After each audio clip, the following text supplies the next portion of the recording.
What's going on, guys? Hope everyone's having a great day. Today's video is going to be winterizing our toy hauler. We have a 2019 Stryker 3212. If you don't have a Stryker or a Heartland RV, doesn't matter. It's pretty much the same process all the way around. Your water heater and your water pump may be in different locations, but it's pretty easy to find. But yeah, we're in North Carolina. Today's November 1st. The low tonight is, I think, 28 or 29. So it's time to get this done. So without further ado, this is the antifreeze we're using.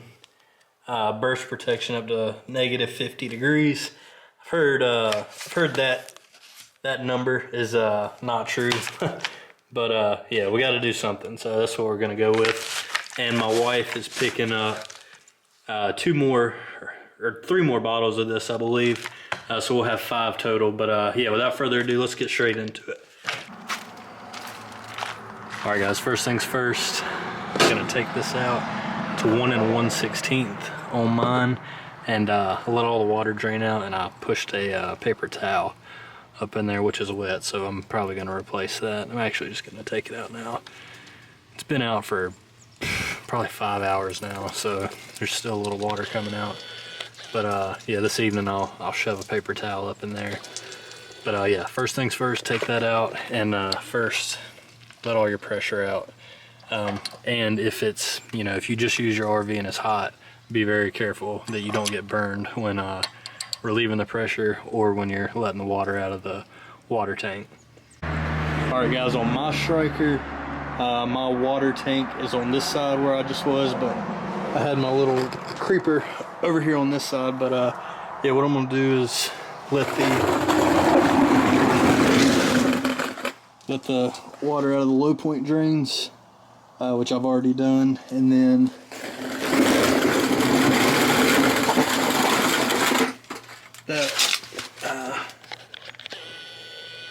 that one is the freshwater tank. So I'll let all of them drain, and now we're gonna go inside the RV. All right, guys, so this is my first time winterizing this camper. So if I miss anything, let me know, please. But generally, outside of the camper, the outside access to the water heater is right here. So I'm guessing my water heater is in here. That's generally how it is on the campers. If your access point to drain it is right here, water heater is going to be right here. So let's open this up and see if I'm right. All right, guys, sure enough, the water heater's right here in that compartment I thought it was in. Now that I'm thinking about it, just realized it because I saw the light blink. Take your batteries out. Take your batteries out and store them, preferably in the house where it's, climate controlled. But yeah, and then when you go back out next year, just throw them back in. But I wouldn't leave them in your camper if I was you. But anyway, so this particular system is a sorry, I'm trying to work my phone and the camera. All right, guys, sorry I couldn't get the camera to focus, but this is a two valve water heater system. If you have a 3-valve, I'll pop up a diagram right now showing you how to put it in a winterize mode.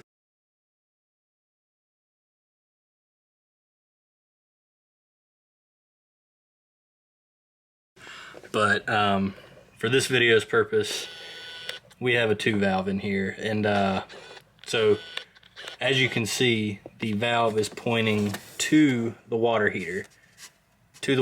So water comes from the blue cold line, goes into here, and then goes into the water heater, fills all the way up. I believe it holds, I think it's 6 gallons, I'm not positive. And then you have so many freaking wires in here. There's a valve right back here behind this X of a line. There's a valve, that's the hot water. As you can see, it's red up in here. It's hard as crap to see, guys. I can barely see either. But anyway, the water will fill up in your water heater and then go out of the valve up here that I was talking about. But anyway, to put it in a winterize mode, all you're gonna do is change the valve. Probably, yep, gonna knock that down. As you can see, I changed it, so now what will happen is the antifreeze will run through this blue line and then up through this line here. So it cuts off access to your water heater because you do not want antifreeze in your water heater.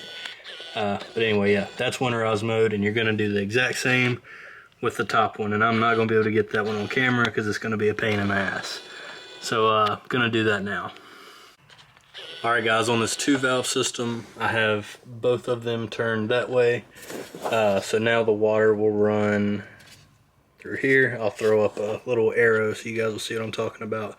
But make sure you do the hot one as well up top. Like I said, you can't see.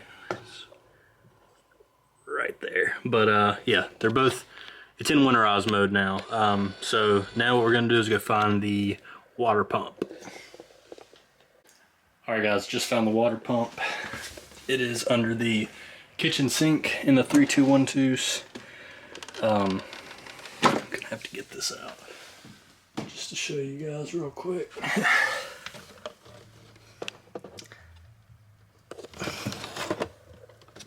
It's up under here. So there's a little lever right here. Just gonna press it up, both of them up, and then it'll slide on out.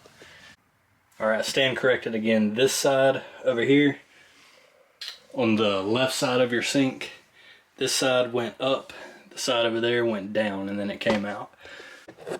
Alright guys, see your water pump up here? It's currently in line with your fresh pump, and this line here was tucked down there, so I pulled it out. And this is what you're gonna stick in your antifreeze. So what we're gonna do is we're going to if I can not break the damn thing, that would be nice. I'll turn the valve. So now it'll build pressure coming from this hose right here that is going to be stuck down in the antifreeze. And ooh, that looks, I'm colorblind, but I'm pretty sure that's red, so it's definitely had antifreeze in it before. But point being, clean this up. It will stain your floors. And yeah, I was going to smell it, but just had COVID recently and I can't smell or taste anything. But yeah, clean this up and do not let it get on the floor because it'll stain. All right, before we run the antifreeze, just a quick little checklist of what we've done so far. So we started with letting the water out of the water tank. Then we let all the water out of the low point drains. Then we let all the water out of the freshwater tank line. Yeah, I left those open for about 5 hours, made sure that my RV was level, so all the water would get out. So make sure you do that. You know, leave it open for a couple hours, make sure all the water drips out, and then go close them. Yeah, next thing you're gonna do, once you change the valve in there, just gonna stick that hose in your antifreeze and put your water pump on.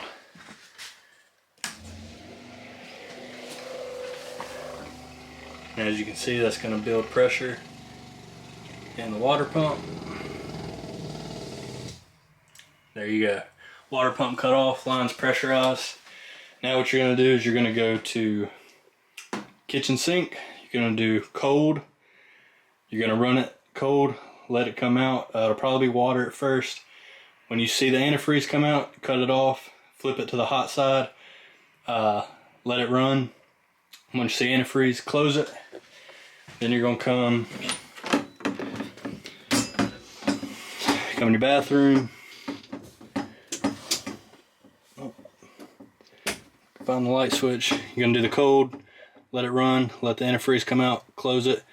and then do your hot, let the antifreeze come out and close the hot, and then you're gonna get all the antifreeze up because it'll stain. Same thing with your shower. Cold, let it run out.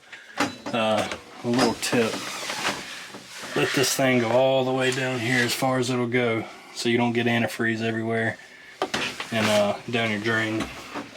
But yeah, gonna do that real quick. Not gonna video it. Yeah, gonna do exactly what I just explained to you guys. Decided the first one I'll video, so I got it on cold, white, leave this pink. I'm colorblind. I need to go get my wife so I don't waste antifreeze. So my wife just had a brilliant idea because I'm not as smart as her. I was gonna take the screws out to get it right on the drain, but she had the brilliant idea. Just do this right here. Yeah, much smarter than me, but that's how we're gonna do this.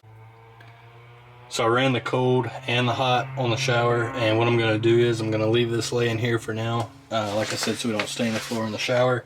But I'm gonna come back, get this up, this napkin, and I'll bring a bunch of napkins back just in case a little bit leaks out. As you can see, it is now. Yeah, so we'll go get another napkin. That way it won't stain our sink. But yeah, that's all for the inside. So now we're gonna go to the outside. Almost forgot the toilet.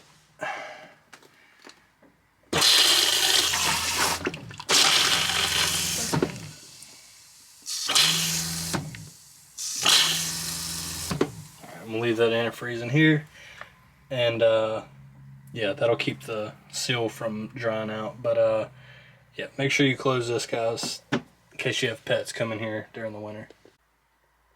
Alright guys, I just remembered I had a little bit of water in the black tank, because whenever we dump our black tank while we're camping, I always stay hooked up to water, and put about 2 gallons in there, and then I put some Happy Camper in there for black tank treatment.